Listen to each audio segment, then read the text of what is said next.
நெல்லை மாநகர சிவன் கோவில்களில் மகா சிவராத்திரியை முன்னிட்டு சிறப்பு வழிபாடுகள் நடைபெற்றது. இதில் ஏராளமான பக்தர்கள் கலந்து கொண்டனர். நெல்லையப்பர் கோவிலில் மகா சிவராத்திரியை முன்னிட்டு முன்தினம் காலை சிறப்பு பூஜைகள் நடைபெற்றன. இரவு 10 மணிக்கு முதல் கால பூஜை, நள்ளிரவு 12 மணிக்கு 2ஆம் கால பூஜை, 2 மணிக்கு 3ஆம் கால பூஜை, அதிகாலை 4 மணிக்கு 4ஆம் கால பூஜை நடைபெற்றது. சேவா பாரதி சார்பில் மாலை 5:30 மணி முதல் சிவனடியார்கள் சிவலிங்க பூஜை நடத்தினர். சுவாமி சன்னதி மகா காலை முன் சிவலிங்கத்தின் மீது பசு பால் சொரிவது போன்ற நவதானிய ஓவியம் பக்தர்களை மிகவும் கவர்ந்தது.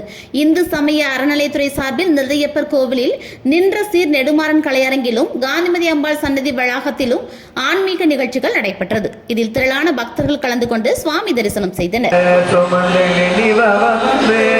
அடிகள்